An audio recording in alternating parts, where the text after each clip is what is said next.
harya nitwa ngo iki? yitwa Masengesho. Voilà. Hanyuma njye nkitwa ngo iki? Twizere Imana. Twizere Imana. Urumva turasenga tukizera Imana. Voilà. Nuko nguko ibintu biba bihagaze ni ingenzi kandi nta nubwo ari no mu rugo na mbere tutari twabana icyo kintu tutari twana bana pe wajyaga ku ishuri ukavuga ngo ngiya ntago ari kuva ndibuka kera aba classmate bajyaga bamuserereza mbivuge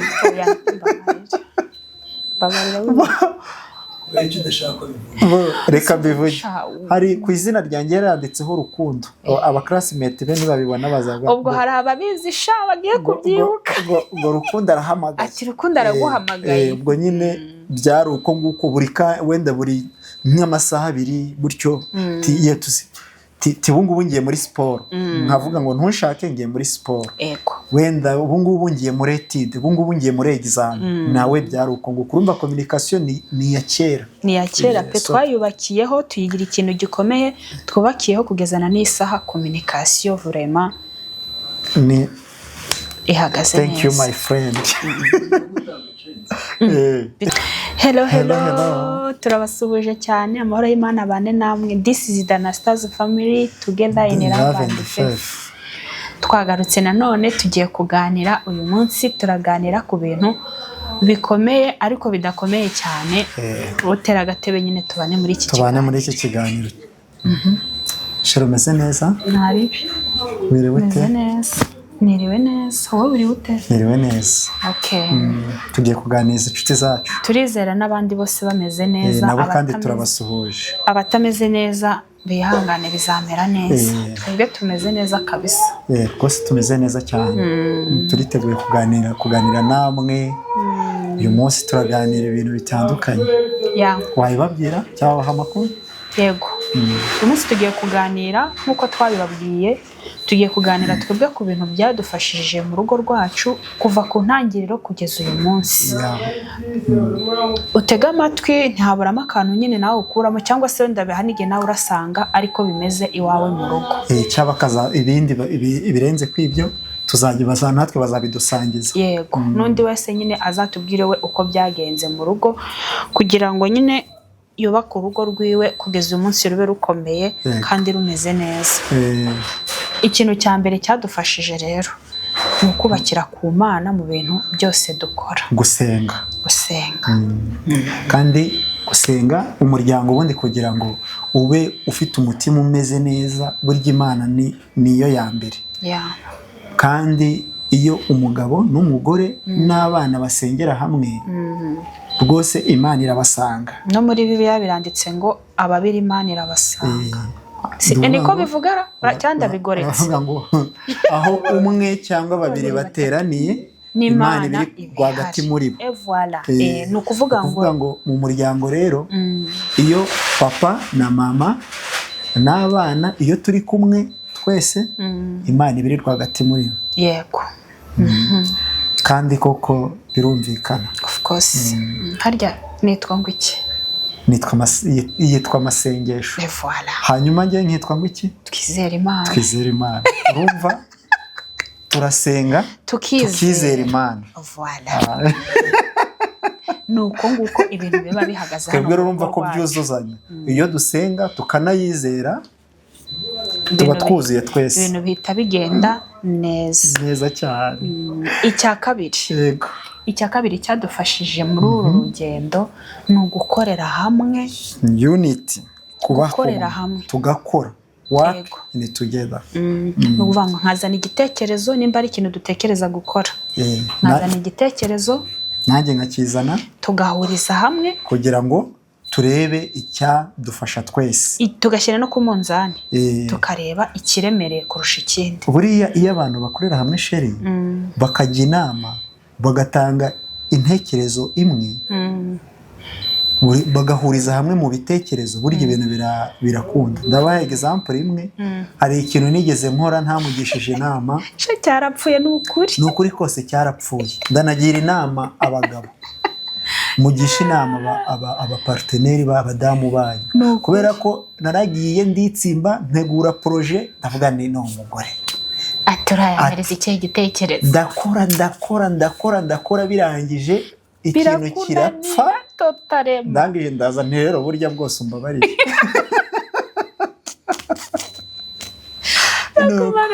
cyakoze pe ubwo ariko wabaye nka babandi ngo bajyaga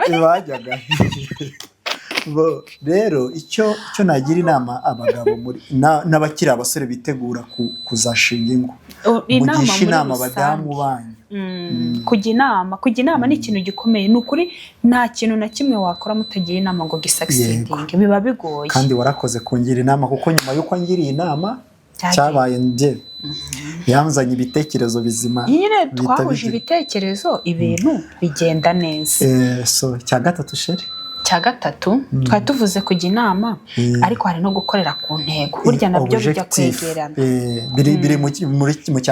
biri mu cya kabiri nyine gukorera ku ntego tukavuga tuti uyu mwaka tugomba kugera ku iki ngiki ni urugero nimba twavuze tuti wenda dushaka kugura akabati k'inkweto reka dutange iyo example yego tukavuga tuti ni urugero uyu mwaka ugomba kurangira twaguze akabati k'inkweto sibyo muri make ni ugusetinga goals ni ikindi kandi buriya no kubyandika ni sawa kuko mumenya ngo twavuye aha twageze aha iki turakimukanye mu wundi mwaka yego gukorera ku ntego nako twakagira subtitle y'icya kabiri icya gatatu rero communication guhanahana amakuru buriya guhana amakuru ni ingenzi cyane ni inkingi ya mwamba mu rushako kubera ko niba uyu munsi nagiye ku kazi bukira nahamagaye partenaire wanjye urumva icya mbere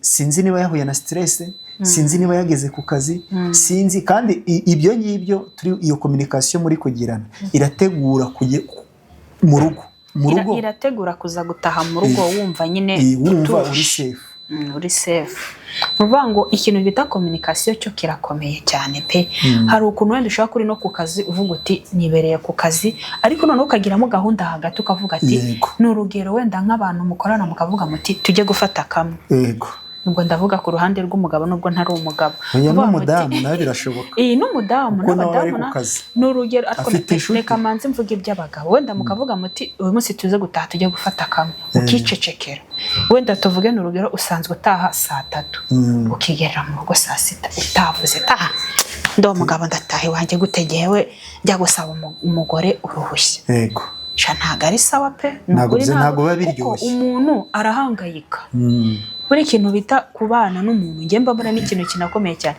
mani uzi ko umuntu mubana none ukajya umuhangayikira ukagira ngo ni uruhinja uhetse ko bigomba kugenda kuko umubiri ni umwe uramuhangayikira nk'ubu mana yanjye iyo uhamagaye umuntu rimwe kabiri gatatu utangira noneho ubwa mbere uramuhamagara atakwitaba ukumva c'est normal bwa kabiri ukumva utangiye kurakara bwa gatatu tugira umutima uhagaze yego ukavuga uti ko bigenda ariko ubundi ubungubu umuntu ndi guhamagara yabaye iki ni urugero njyari ngiye naguhamagara wenda ni nk'urugero telefone yahasimye tuvuye mu rugo twese nyine turi bazima turagiye nkavuga ntaha wabona moto yamukubise akise kukunda gutekereza negatifu umutima ukabugiye mu mutwe utangira kuvuga nti mana yanjye uzi ko hari n'igihe njyewe pe singiye kubabeshya njyewe njya nunga telefone y'undi muntu ku kazi mvuga nti ntazamubura nkabura aho nshakira hari n'ikindi wenda rata ntababwira WhatsApp yanjye iba kuri telefone ikaba no ku mashini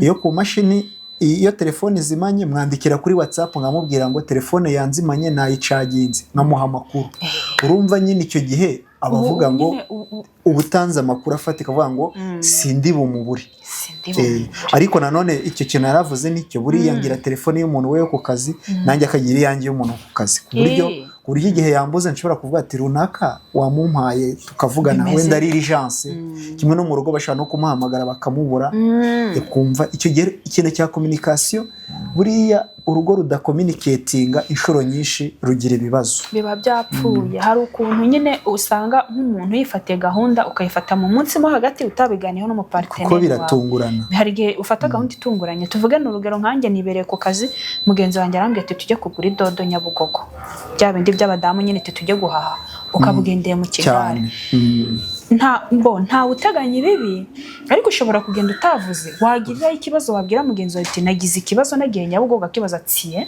Nyabugogo wagezeyo gute ko naherutse uri mu mujyi Nyabugogo wagezeyo gute yego ariko byibuze wa mwaratinze ukamuhereza amakuru ukavuga ati ngiye Nyabugogo nubwo wenda ubifate utabimubwiye ariko uramukominitse niyo yaba message ubundi bihagije biba bihagije icya kane ubwo rero twebwe mu rugo rwacu ikintu cyitwa communication vraiment ni ingenzi cyane kandi nta nubwo ari no mu rugo na mbere tutari twabana icyo kintu tutari twana abana pe wajyaga ku ishuri ukavuga ngo ngiye ntago ari cyo kuva ndibuka kera aba classmate bajyaga bamuserereza mbivuge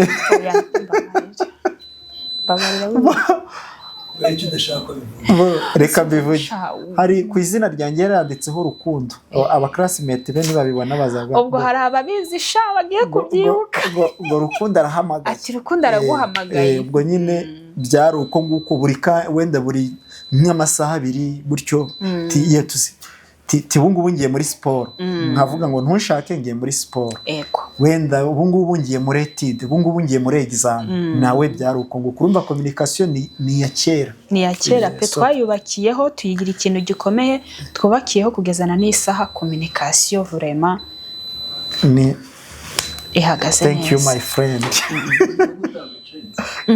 bitwaye iki se turi mu rugo tuvuge ni cya kane icyo cyari cya kane cyari cya gatatu icya kane yego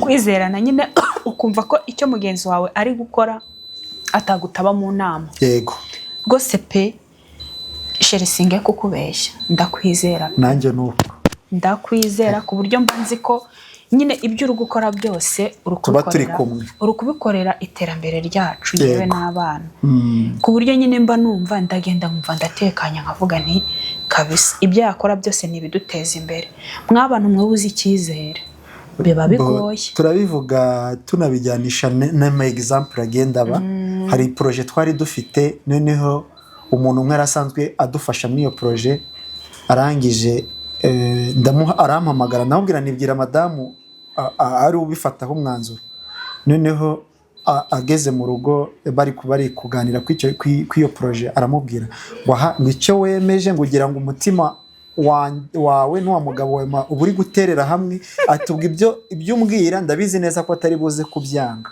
ndabizi nanjye kandi koko niko byaje yarambwiye ndabwira nibyo mwafashe ni ukuvuga ngo icyizere kumva ko ahantu utumye umuntu cyangwa se ikintu mwameje kujya gukora uzi ko ari bugikore neza nk'uko wakaba ukikorera nyine kumva ko ni urugero nimba hari ikintu arimo sinumve ko atari bugikore neza nk'uko nyifuza nyine nkumva mufitiye icyizere nkumva ko memo niyo byaba ari ibintu adafitinga mutubwenda ni imirimo asa nkaho adafitingamo neza ariko kumva uramwizeye ukavuga ati ndabizi neza ko ari buze kubikora neza rero kwizerana ni ikintu cyiza cyane kiri mu byadufashije cyane cya kangahe harya ubwo cya gatanu ni urukundo kabisa gutya agatoki ku kandi twizirikanyeho kabisa buriya urukundo no muri biravuga ngo urukundo rurihangana rurababarira rwihanganira byose donc ukuvuga buriya iyo abantu bakundanye ibintu byose biba soft ntabwo hazamo umugaga buriya ntabwo wavuga ngo njya nkunda kubwira abantu iyo tuganira nkababwira abo tuganira nkababwira mu rugo burya nta mukuru ubayo mu rugo iyo habonetse umukuru we inshingano z'abari gutanga amategeko gusa we ca undi nawe canga wowe icara wowe haguruka ibyo bintu ntabwo bivamo mu rugo abantu bose baba bareshya usanze ibase mu nzira yikureho ishyiraho igomba kuba usanze kwa kundi urakuramo inkweto abagabo turabikunda cyane ariko ababikora bambabarire ukuzanye inkweto ukuyemo ushyize hariya amasogisi iriya hejuru ibintu byose ntabwo byakunda ubwo nyine usanga mu rugo ari akajagari gusa kandi ubundi ukuntu turemetse dukunda gukora akajagari abagabo biturimo ariko buri wese ashyiramo imbaraga kugira ngo mu rugo habe hari hatunganye ibintu biri bitondetse nyine ku buryo umuntu agera mu rugo akabona ni mu rugo.